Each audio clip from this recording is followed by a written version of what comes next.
Not so long ago, edible insects were the talk of the town as a sustainable new form of protein. But has some of the excitement worn off? Or are edible grasshoppers and crickets here to stay? From our experience, first, not many investors in this arena yet. It's still a niche market for investors, and there's a lot of excitement behind it, but it's really hard for them to make a decision. Right. Most investors are used to what you can see in the European and American markets, and that's crickets and products based on crickets, and they know all the problems with crickets. And they're really surprised to know that there is another insect that provides better answers, from better taste and flavor to better nutritional content and even being kosher. So the surprise is something that still surprised me. The humble grasshopper. Exactly. And it's that they're really excited about it, and then they learn that beyond the American and European markets, there are huge markets in Asia and Africa and Central America for the grasshoppers.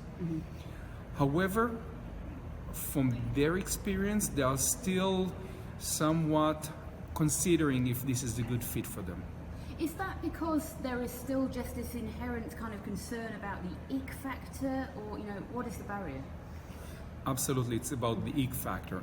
It's about the perception in the developed world markets if it will one day become a large industry. And because of that, we see a lot of potential in collaboration with leading food producers. We are building joint ventures and pilots with them because at the end we need someone large that we will be able to educate the market. The applications are endless. Yes. This is protein. This is basic protein. You just take the whole animal, mill it into powder, and you have a 70% protein powder.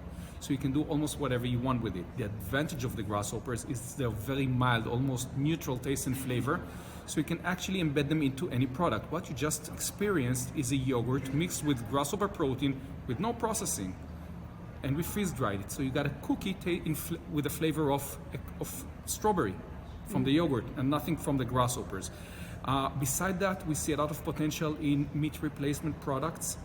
We see a lot of potential in sports protein powders and all kinds of snacks. But with the grasshopper protein, we see much more potential all the way towards nutritional supplements and medical foods.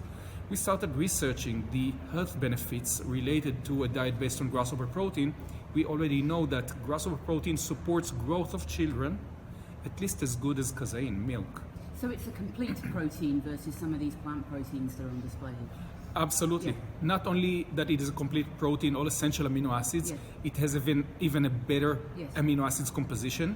It also has very high omega-3 content, omega-6 content, iron, zinc, folic acid, perfect for pregnant women.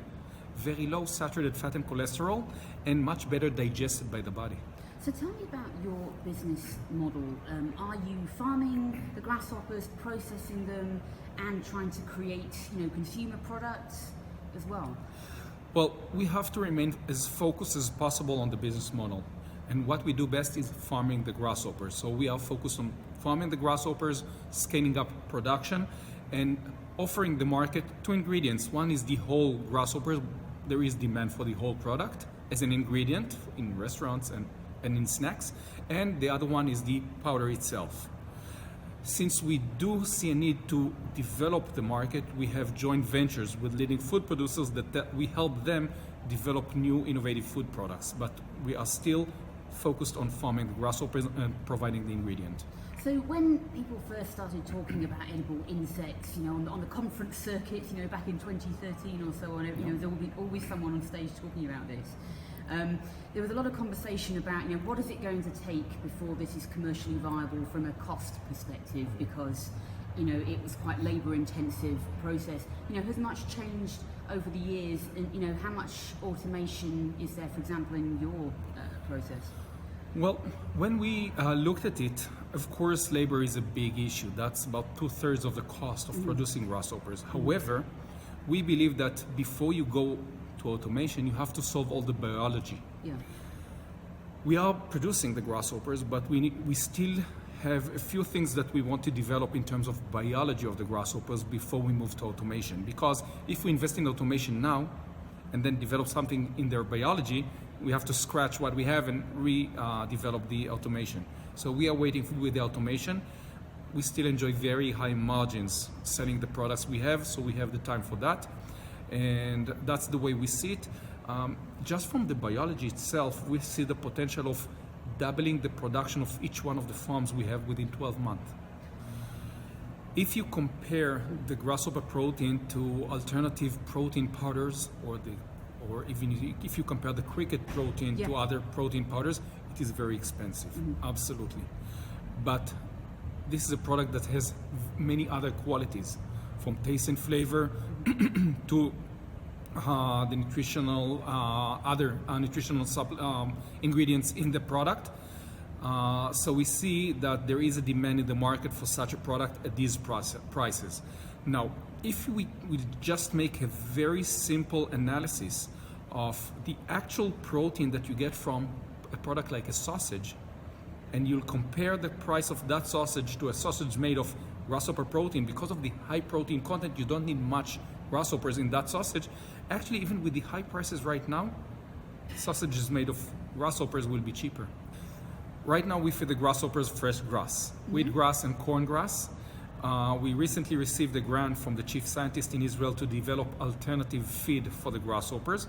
So we are looking into alternative grass that will be cheaper and easier to grow consistent year round. And also we will start developing dry feed for the grasshoppers, which is actually the future and actually a very important part of adding automation. So far we raised $2.5 million, mainly from investors in Israel, Singapore, Holland, and the US. We are now seeking more funds to increase our production capacity.